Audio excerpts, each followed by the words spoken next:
Hello friends online tech information चैनेले আপনাদের সকলকে জানাই স্বাগতম। আমি নাজমুস। फ्रेंड्स ইতিমধ্যে কেবল অপারেটরদের তরফ থেকে বেরিয়ে এসেছে ব্রেকিং আপডেট। দেখতে পারবেন না কোনো নিউজ চ্যানেল, বন্ধ থাকবে সিরিয়াল। হ্যাঁ फ्रेंड्स এমনই একটি আপডেট বেরিয়েছে যা আজকে আপনাদের সামনে আলোচনা করব। আলোচনা শুরু করার পূর্বে প্রতিবারের মতো করছি একটা রিকোয়েস্ট, আপনি যদি আমাদের চ্যানেলে নতুন হয়ে থাকেন তো চ্যানেল কিংবা ভিডিও নিচে দেখুন একটা রেড কালার সাবস্ক্রাইব বাটন রয়েছে, এখানে ক্লিক করে সাবস্ক্রাইব করে ফেলুন। সাবস্ক্রাইব করার পর একটা ছোট মতো বেল আইকন আসবে, এটাও প্রেস করবেন, কারণ যখনই আমরা এমন কোনো লেটেস্ট ট্রেন্ডিং হেল্পফুল ভিডিও নিয়ে আলোচনা করব তখন সর্বপ্রথম নোটিফিকেশন আপনাদের কাছে পৌঁছে যাবে। এখানে বলেছে টিভি দেখা যাবে না, খরচ বাড়ার আগেই রাজ্যে কেবল ধর্মঘট। ট্রায়ের নতুন নিয়ম অনুযায়ী 29 তারিখ রাত 12টার মধ্যে গ্রাহকদের তাদের পছন্দের চ্যানেলের তালিকা কেবল অপারেটরদের জানিয়ে দিল। তো ফ্রেন্ড আপনারা সকলেই জানেন যে ট্রায়ের নতুন রুলস 130 আপনাকে রিচার্জ করতেই হবে, যেখানে আপনি 100টি চ্যানেল পাবেন, শুধুমাত্র কিছু ফ্রি চ্যানেল এবং যেগুলো হয়তো আপনি দেখেননি ওই 100টার মধ্যে বেশিরভাগ চ্যানেলই আপনারা দেখেন না। তার পরবর্তী কেবল সিরিয়াল চ্যানেল, যেগুলো আপনারা বহু যে চ্যানেলগুলো সব থেকে বেশি দেখা হয় সিরিয়াল চ্যানেল এবং বিভিন্ন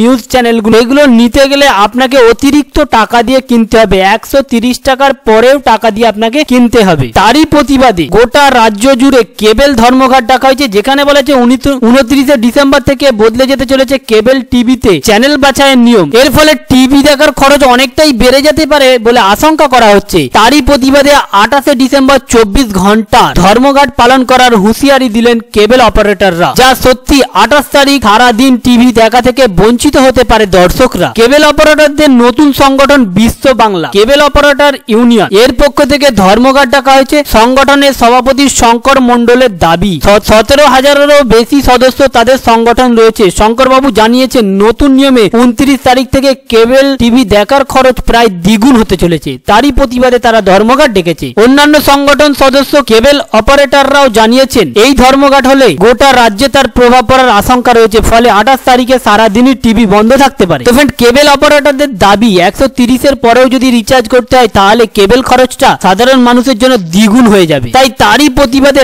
ট্রায়ের এই রুলসের প্রতিবাদে তারা সারা বাংলা জুড়ে ধর্মঘট ডাকছে এবং যেখানে তারা বন্ধ রাখছে ওই দিন অর্থাৎ 28 তারিখে সকাল থেকে 24 ঘন্টা থাকবে পুরো বন্ধ। তো ফ্রেন্ড আপনার কি মতামত? এই ধর্মঘট ঠিকই আছে? এই ধর্মঘটে আপনি কি সাথ দিতে চান? ট্রায়ের এই নতুন রুলসে কি খরচ বেড়ে যাবে? কেবল কোম্পানিগুলো এই ধর্মঘট ডেকে কি ঠিকই করছে? আপনার কি মতামত অতি অবশ্যই আমাদের কমেন্ট বক্সে জানাবে। আমাদের সঙ্গে থেকে এমন হেল্পফুল লেটেস্ট আপডেট পেতে হলে অতি অবশ্যই সাবস্ক্রাইব করবেন, আর যদি ভালো লেগে থাকে অবশ্যই একটা লাইক দেবেন, কারণ আপনাদের একটা লাইক আমাদের উৎসাহিত করে এমন আরো লেটেস্ট আপডেট আনার জন্য। Thank you friend, thank you for watching.